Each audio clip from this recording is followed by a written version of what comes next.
Welcome back to the story of an expedition that ventured too deep.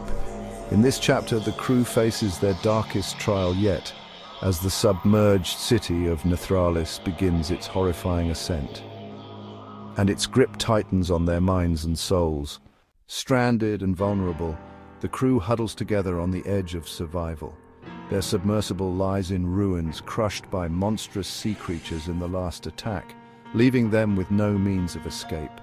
Above them, the waters churn violently as Nethralis, long buried beneath the ocean floor, begins to rise, dragged upward by an otherworldly force. If the city breaches the surface, Orzuthal's wrath will be unleashed upon the world, and the crew knows they are the last line of defense. Armed only with the Eye of Nethralis, a relic of untold power, the crew descends deeper into the labyrinthine ruins in search of answers. The eye pulses faintly in their hands, illuminating their path with a cold, unearthly light. But its power comes at a cost. The crew's minds are fraying, their thoughts clouded by visions of Nethralis in its prime, a thriving civilization now reduced to endless ruins. Whispers echo in their ears, speaking in a language none of them understand, yet somehow feel compelled to obey. As they delve deeper, the city itself seems alive, shifting and reshaping around them like a living maze. Walls that once provided a clear path now twist into dead ends. Floors crumble beneath their feet, exposing yawning chasms that drop into pitch-black nothingness. The carvings on the walls, once merely ominous, now seem to writhe and move, as though trying to communicate a terrible secret. The Hallucinations Worsen. Captain Arya is haunted by phantom visions of her brother long lost to the ocean. Kira sees herself consumed by grotesque mutations, her body merging with the monstrous sea creatures she once studied. The remaining crew members report hearing their own voices speaking words they never said, urging them to turn on each other.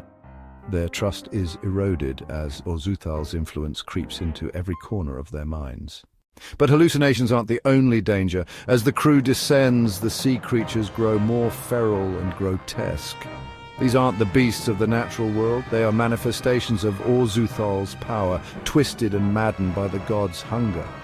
One creature, larger than any they've faced before, ambushes them in the narrow corridors of the ruins. Its glowing, lidless eyes fix on the crew, and its serpentine body slithers with unnerving grace. With no weapons to defend themselves, they're forced to rely on the Eye of Nethralis, which releases a burst of energy that drives the creature away, but not without draining more of their strength. The deeper they go, the more the ruins seem to reject their presence.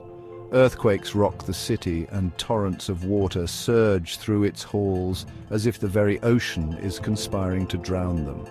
The crew realizes the city isn't just rising, it's awakening.